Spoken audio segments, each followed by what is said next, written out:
You keep trying to figure it out, the next step, the best choice, the right direction, as if clarity is a puzzle and you just haven't found the missing piece. But what if the problem isn't mental overload? What if it's soul amnesia? I weren't meant to calculate your life. You were meant to remember it. There's a voice in you, not loud but ancient, older than logic, quieter than doubt. It knows why you're here. It knew before the deadlines, before the titles, before the world convinced you that success was a ladder and not a signal. But somewhere along the way, that voice went silent, buried under the weight of survival, drowned by comparison, blurred by endless plans that looked smart on paper but hollow in your body. Now, you mistake motion for meaning. You chase productivity and wonder why it doesn't feel like progress. You confuse having options with having direction. You're not drifting because you lack ambition. You're drifting because you lost the thread that once tied your action to your essence. This video isn't about giving you another map. It's not here to fix you or redirect you. It's here to remind you, to bring your memory back online, to hold up the mirror and whisper, "You haven't forgotten because you're broken. You've forgotten because you've been busy surviving. I'm Ms. Time Distorter. And this is your soul's notification, a ping from deep within. You're overdue for a reunion with yourself, the burnout that comes from purpose amnesia. You think you're tired because you've been doing too much. But what if you're tired because none of it means enough? There's a kind of fatigue that no amount of rest touches, the kind that doesn't come from effort, but from emptiness. Psychology has a name for it: existential fatigue. It's not about physical depletion. It's the slow erosion of spirit that happens when your actions disconnect from your meaning. When you wake up, complete your to-do list, hit the metrics, answer the calls, but something inside stays quiet. You keep moving, but it's mechanical. You hit your goals, but they don't land. You check the boxes, but none of it feels like it's part of something. That's not failure, that's forgetfulness. Purpose amnesia. You've lost touch not with your drive, but with your why. Because even the right what becomes heavy when the why disappears. Even progress feels hollow when it's not aligned with presence. And when that happens, you don't just slow down, you start to break down, from the inside out. But here's what's wild. Studies show that people with clear purpose bounce back faster from stress. They recover more quickly, they focus longer. Not because they have more stamina, but because they have more meaning. And meaning changes everything. It gives weight to your energy, direction to your fire. So maybe what you need isn't more rest. Maybe it's reconnection, not a break from effort, but a return to intention, a remembering of what once lit you up, because the body can't run on fumes, and the soul can't run on noise. It needs something real, something rooted, something remembered. Why the brain can't function without emotional meaning? Your brain is brilliant, but it's not mechanical. It doesn't store data like a hard drive. It doesn't care about tasks unless they matter to you. And mattering, for the brain, means meaning. The hippocampus, the part responsible for memory and orientation, is intimately linked with emotional relevance. If something doesn't carry feeling, your brain won't anchor it. It slips through the cracks. And that's why your days blur. It's not because you're forgetful, it's because you're unanchored.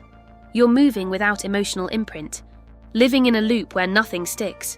We chase focus with apps, tools, hacks. But focus isn't about discipline alone, it's about direction. And direction comes from depth, not from thinking harder, but from feeling deeper, from anchoring your daily actions to something that matters enough to make them memorable. When your work lacks emotional weight, your mind treats it as noise. And the more noise you carry, the less space you have for memory, for vision, for clarity. So the cycle continues. You do more, remember less, care less, lose your edge, not because you're incapable, but because you're unaligned. Clarity doesn't come from analysing every option. It comes from remembering what it feels like when something truly matters. It comes from reactivating the thread between feeling and function, between purpose and perception. The brain doesn't just want tasks, it wants stories, it wants meaning. And when you give it that, not through force, but through reconnection, something shifts. The blur sharpens, the loop softens, and life, slowly, starts to feel like it belongs to you again. You've been told to reinvent yourself, to upgrade, evolve, become someone new, as if the version of you that exists now is incomplete, as if your future is waiting for a better, cleaner, more perfect self to arrive. But what if that's the lie? What if real growth isn't about becoming something else, but about reclaiming what got buried? What if reinvention is just another distraction, another layer over the truth of who you've always been? Because the part of you that had clarity, hunger, curiosity, it's not gone. It's just covered, beneath years of noise, of doing what's practical, of making the smart choices, buried under shoulds, smothered by expectations, muted by the belief that wisdom means silence and maturity means self-abandonment. You don't need to become someone new. You need to reintegrate the one you've always been, the one who moved with instinct, the one who dreamed without needing permission, the one who acted before fear became strategy. Real transformation doesn't come from adding more. It comes from subtracting what was never yours, from peeling back the layers of performance, of caution, of adaptation, until what's left is honest, undeniable, yours. Purpose isn't something you invent. It's something you uncover. It lives in the questions you asked before the world taught you to be realistic. It lives in the part of you that remembers, even faintly, what lit you up when no one was watching. And when you find that peace again, even in whispers, everything starts to make sense. Not because you're different, but because you're finally whole. If you feel lost, it's not because you don't have direction. It's because your compass got hijacked, subtly, slowly, layer by layer, until the only voice you can hear is the one asking, "What looks good?" instead of, "What feels true?" There are 3 layers that shape how we move through the world. The first is surface desires. These are the visible goals, the applause, the recognition, the markers of success we're taught to chase. They're not wrong, but they're unstable. They shift with trends, they fade with time. Beneath that are your inner drives. These live deeper, in curiosity, intuition, emotional resonance. They aren't always loud, but they're persistent. They tug at you when you're quiet enough to feel. They don't care about optics. They care about experience, alignment, aliveness. And at the core there's purpose, not a title, not a mission statement, but a pulse. A timeless why that's been echoing through your life, through the choices that made you feel most like yourself, even if you didn't know why at the time. Here's the trap. When you live only in layer 1, you're always chasing. You hit goals, but they don't land. You win, but you still feel behind. But when you reconnect with layer 3, even stillness feels like progress. Even rest feels like movement. Because now you're aligned. So ask yourself, not logically, but honestly, what was I obsessed with before the world told me to be realistic? That answer is your compass. Not because it gives you a map, but because it brings you home. Back to the root, back to the thread, back to the you that knew, before you were taught to forget. The CEO who burned out at the top. He had everything. The title, the team, the numbers, a company worth millions, a calendar booked months in advance, a reputation for excellence. From the outside, it looked like he'd won, but one night after another 14-hour day, he sat in his car and didn't start the engine. The silence was louder than the success, and in that silence, a whisper came out of his mouth. Not dramatic, not planned, just 4 quiet words. Why am I doing this? That question unraveled him, not because he didn't have an answer, but because all his answers were scripts, empty lines he'd memorized to survive. And in that moment, something broke. Not his drive, not his ambition, but his illusion. The illusion that more always means better. That performance can replace presence. That achievement can fill a void it never created. He didn't sell the company. He didn't disappear. But he did something even more radical. He remembered. He gave himself permission to reconnect with the cause that started it all. The reason he began, before metrics, before money, before momentum. Now he runs the same business, same structure, same systems. But everything feels different. Not because he changed what he does, but because he remembered why he does it. And that's the lesson. Your engine isn't broken. Your fuel is. Burnout isn't always about overwork. Sometimes it's about misalignment, about pouring your energy into a life that no longer echoes who you are. You don't always need a pivot. Sometimes you just need a reunion with the part of you that still knows, still remembers, still waits. Imagine you're at sea. The sky is overcast. The water is still, but dense with silence. Fog surrounds you, thick, endless, disorienting.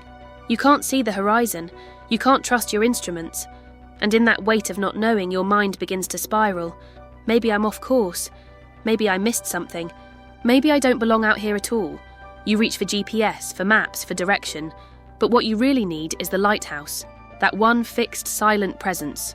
Not loud, not flashy, just steady, constant, unshaken by the weather. It doesn't move to find you. It waits. And when you finally see it, even through the fog, something shifts. You still don't know everything. But now, you know where to move. That lighthouse isn't outside you. It's in you. Not in your strategy or your schedule, but in your knowing. The deep, ancestral, timeless pulse that doesn't shout. It hums. It doesn't demand attention. It waits for recognition. When you start moving toward that pulse, the fog doesn't vanish, but it doesn't paralyze you anymore. Because now you have a point, a center, a why. The fog is life, unpredictable, uncontrollable, unending in its shifts. But the lighthouse is purpose, and it doesn't fade with confusion. It becomes clearer the longer you look. Don't wait for the fog to lift before you move. Move, and watch the light appear. Not because it was gone, but because you finally turned toward it. You've spent years trying to build clarity from scratch, constructing goals, chasing strategies, stacking accomplishments like bricks in search of a stable floor. But the map you're looking for isn't out there. It's in you. Buried, maybe. Blurred, yes. But not gone. Under the burnout. Under the routines. Under the noise. There is still a signal. Still a memory. Still a thread connecting you to the reason you came here in the first place. Not just to succeed. Not just to function. But to live in alignment with something real. Something rooted. Something that makes your breath feel honest again. You don't need another plan. You don't need to optimize your week or perfect your morning routine. You need a moment of remembrance. A pause long enough to feel what's been missing. To hear what never stopped calling your name. If this message touched something in you, something you can't quite explain, that's not just emotion. That's memory. That's recognition. That's the pulse you've been searching for showing its face through the fog. You came here for something, and you don't need to decide it today. You just need to remember enough to begin. If this video helped you remember, then subscribe. Not to this channel, but to your signal. The one that hums beneath every distraction. The one that leads you back home. Ms. Time Distorter, signing off. Until the next wake up.